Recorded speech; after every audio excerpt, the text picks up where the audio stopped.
A decoração da mente de um decorador de ambientes. A ciência por trás do misterioso som que cavalos fazem quando ninguém está ouvindo. As diferenças entre colina e coluna.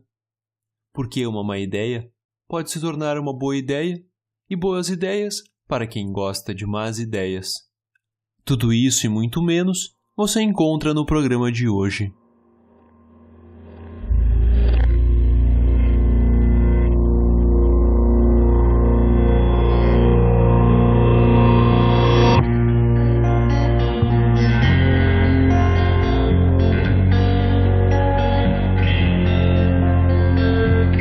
Olá, ouvinte! Recebi nos últimos dias algumas cartas preocupantes de vocês. Digo isso porque havia um tema em questão que permeava todas as cartas.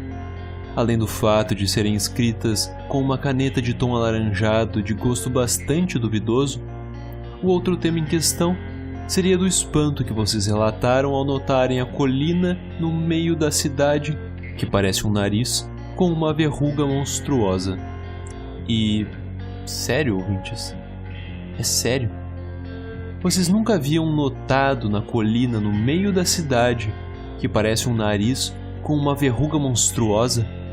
A grande, majestosa, espaçosa e às vezes um pouco impertinente colina no meio da cidade, que parece um nariz com uma verruga monstruosa? Bom, aparentemente não. Digo isso porque foram realmente milhares e milhares de cartas pontuadas por muitas exclamações e interrogações, que finalizavam frases como: "Você reparou que surgiu uma colina no meio da cidade enquanto dormíamos?" Ou "Quem foi que colocou essa colina aí, bem no meio da cidade, tapando a vista que antes era panorâmica para todos nós?" Ou ainda: "Palmito, foi você que roubou a minha..." Bom, pensando bem, essa última mensagem não tem bem a ver com o assunto. Em todo caso, acho alarmante a falta de atenção que vocês demonstraram possuir sobre a nossa adorável cidade. O que mais de absolutamente visível vocês não repararam? O prédio que flutua sobre nossas cabeças? O estranho, porém persistente brilho, bastante pequeno mesmo, bem ao lado da lua? A questão é que o governo inaugurou na manhã da segunda-feira o Mirante de Delirium, construído exatamente na colina no meio da cidade, que parece um nariz com uma verruga monstruosa.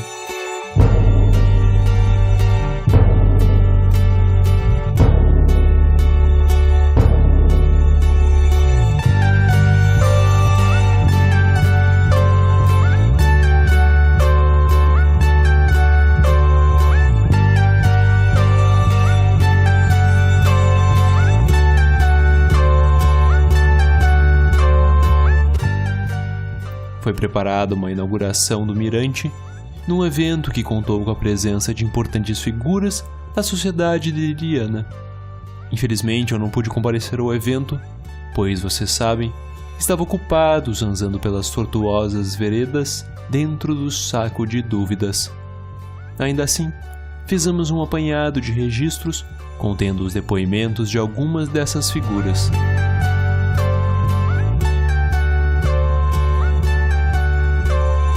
Cecília Belmeitner e Pissúrdio chegaram juntos.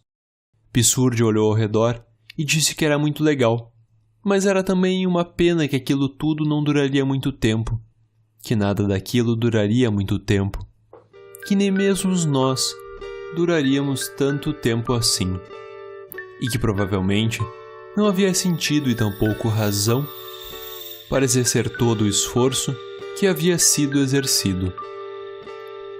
O poeta, quadrinista e filósofo deliriano ainda finalizou com "mas paciência", e arrancou aplausos, urros e vaias da plateia, dividida entre simpatizantes da asa do acaso e ponderólogos. Cecília, por sua vez, elogiou o ponto, mas disse então que aquilo que ela dizia não era um elogio, e que era curioso ter sido encarado de tal modo, questionando então os presentes sobre o que teria feito com que eles considerassem aquelas palavras como uma crítica positiva ao ponto. Ela disse que não sentiria vontade aditivando o local e depois perguntou o que os presentes achariam que isso significaria. Um homem levantou o dedo e interrogou algo interessante. Todos pararam e pensaram a respeito, então chegaram à conclusão e responderam enfim onde estava o banheiro. O homem agradeceu a todos que o informaram a respeito de sua questão e correu na direção apontada. Max, o urso bipolar, chegou em uma jaula com rodinhas que era levada por policiais e enfermeiros do zoológico e centro psiquiátrico de delírio. O urso parabenizou o governo pelo local e disse que sonhava com os dias em que poderia voltar a viver em liberdade para visitar o mirante e apreciar a vista da cidade e a carne dos turistas.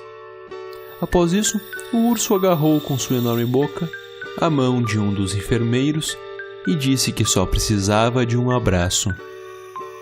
Outra figura que deu as caras foi a figura geométrica, incapaz de ser compreendida e processada na conjuntura de tempo e espaço que vivemos, e que, devido às suas circunstâncias exigentes de ser interpretada e, portanto, visualizada, acabou sendo ignorada por todos, embora estivesse presente ali, ocupando todo o espaço disponível.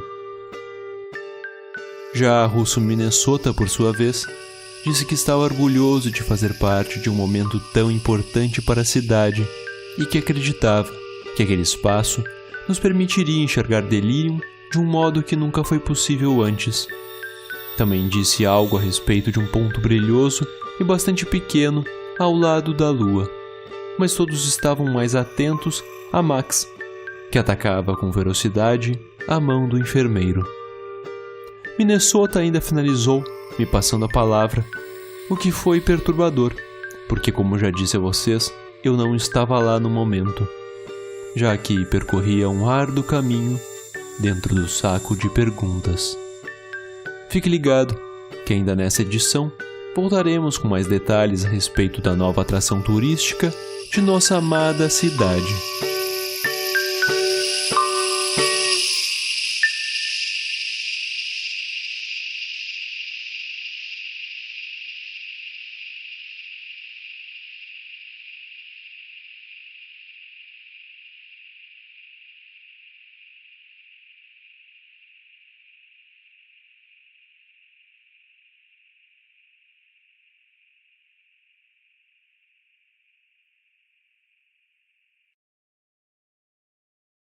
Ontem, após o expediente, chamei Cíntia, Russo, Laudaleno, o diretor do programa, o pessoal, Heitor e novamente o diretor do programa, pois havia achado que se tratava de uma outra pessoa num primeiro momento.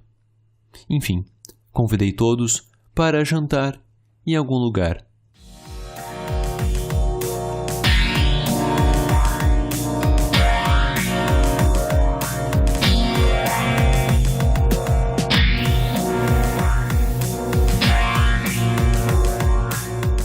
Eis que decidimos ir no restaurante no fim da avenida, carinhosamente apelidado como Algum Lugar, especializado em alfaces.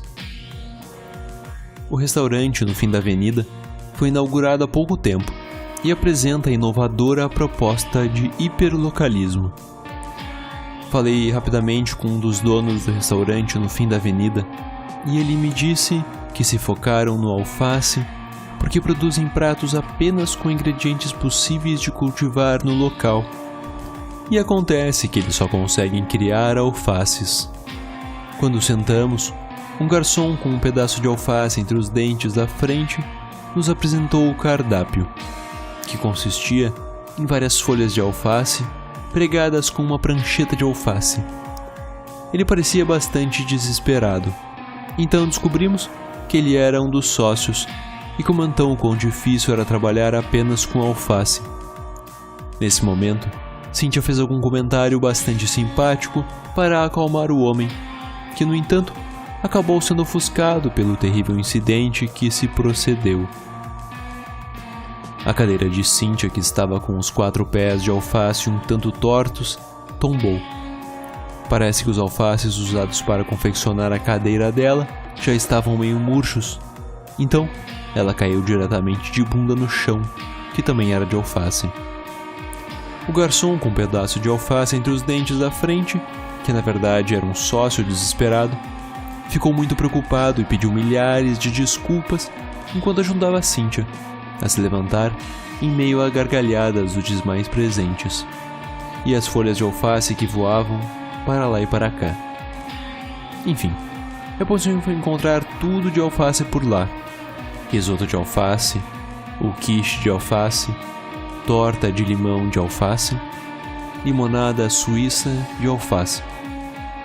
Confesso que foi um tanto quanto estranho, visto que tudo parecia ter alface em algum outro estado, o que de fato era, porém, o esforço que valeu a pena.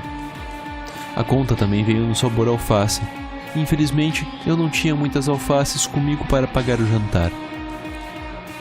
Digamos que o preço do restaurante no fim da avenida seria tão amargo quanto uma alface roxa. Mas ademais, a experiência foi bastante agradável. Daria 3 alfaces de 5 para a experiência como um todo.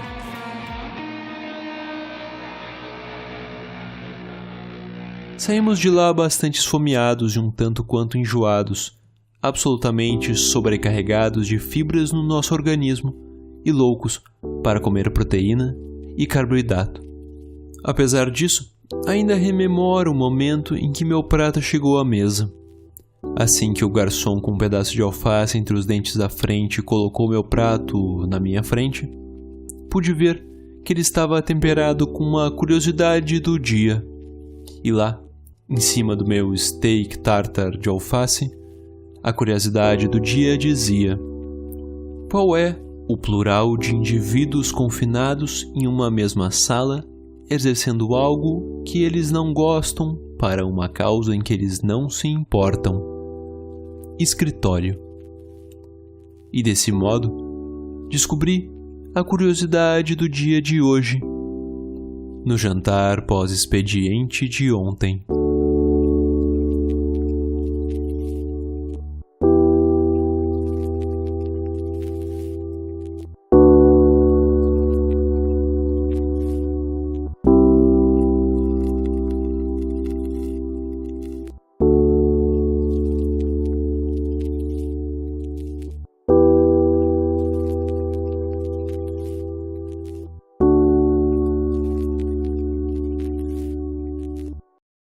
Urgente.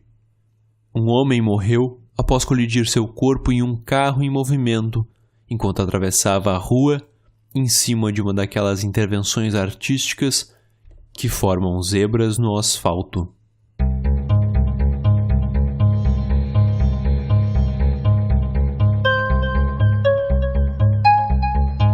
A morte do homem atrapalhou o trânsito e também o sábado, embora hoje não seja sábado. O que quero dizer com isso é que a morte do homem atrapalhou o sábado em família que ele passaria. Agora a família do homem passará o sábado em meio a burocracias terríveis e excruciantes para conseguir legalizar a morte prematura do homem aos olhos do governo. Caso contrário, eles poderão sofrer efeitos legais, pois seria um absurdo sair morrendo por aí sem tomar as devidas providências burocráticas. O Departamento de Trânsito e Caos de Delírio informou que as imagens de uma câmera de segurança posicionadas em um chapéu usado por um indivíduo bastante alto que compra pão e cebolas em conserva numa padaria da região gravou todo o ocorrido. As imagens mostrariam um homem que olha para o lado em que a legislação de trânsito aponta como a mão da rua. Ele olha, se certifica de que pode atravessar e começa assim a fazer a travessia. Por ironia e talvez um bocado de crueldade do destino, um carro dirigido por um cidadão de bem, munido de boas intenções, vem pela contramão. As expressões no rosto do motorista indicam que tudo aquilo era acidental e que ele estava apreendido por estar posicionado pelo destino naquela situação catastrófica. Então, o homem que está atravessando a rua para, como se não houvesse um carro vindo na sua direção, e bate seu corpo com toda a força em direção ao carro em movimento. Porque se você parar para pensar nas leis da física, é relativo considerar quem estaria em movimento e quem estaria parado. Em entrevista à nossa equipe, o motorista lamentou o ocorrido. Infelizmente terei de providenciar uma nova lavagem da lataria, considerando que tinha ido buscar o carro de uma lavagem justamente antes do acidente. É de fato uma tragédia, ele alegou. O homem incompetente e azarado que atravessava foi identificado como o desgraçado Arregaço, um vendedor de balas de Funcho que mora na periferia desagradável da cidade. O motorista do carro não foi identificado, mas ele não é o filho de um grande acionista da Parma Drogas.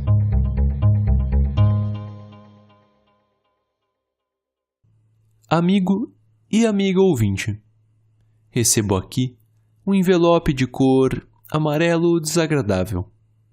Não sou tolo. Sei que corro riscos ao abrir este envelope.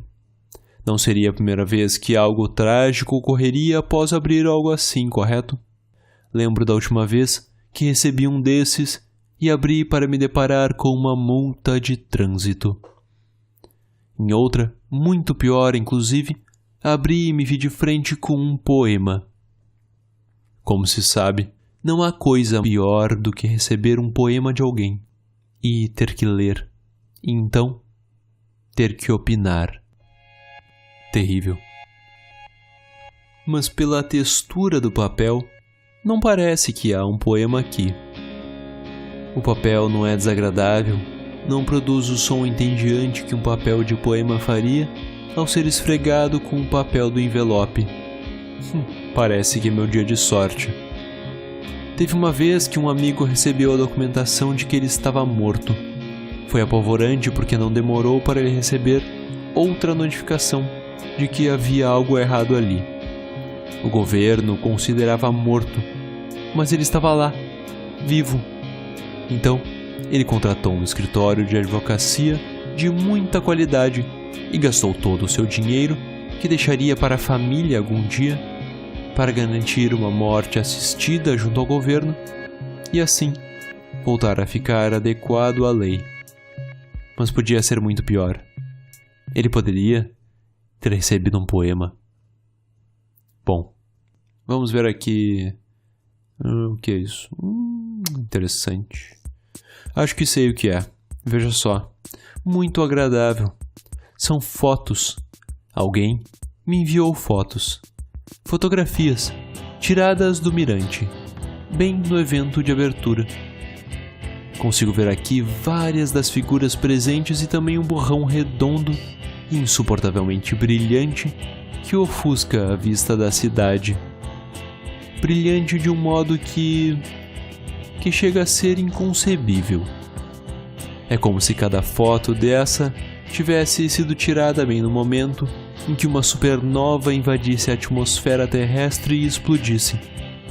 O brilho chega a ofender os meus olhos, mesmo que em uma fotografia revelada. Mas cá estão, fotografias do evento de abertura, reveladas e tudo mais. Curioso. Vamos ver quem as enviou. Será que foi um de vocês, ouvintes? Foi... Espere, ouvinte. Quem as enviou fui eu. A Voz de Delirium é um podcast produzido por André Monsev e Lucas Kircher.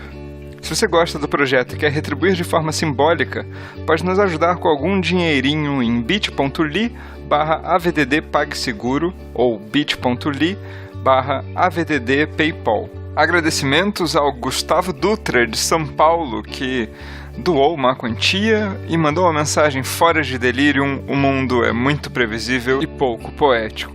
Agradecimentos também ao fã Joaquim Pedro dos Santos Pereira, de Florianópolis, que também fez uma contribuição para o projeto. Muito obrigado! Lembrando que bit.ly é bit.ly. Usamos o dinheiro arrecadado lá para complementar os custos de renovação do nosso domínio, bem como o servidor para seguirmos hospedando os episódios de graça para todo mundo. Você pode encontrar nossas trilhas sonoras, mais episódios, e-books e outros contos de Delirium em deliriumoficial.com, é o nosso site. Muito obrigado e até a próxima!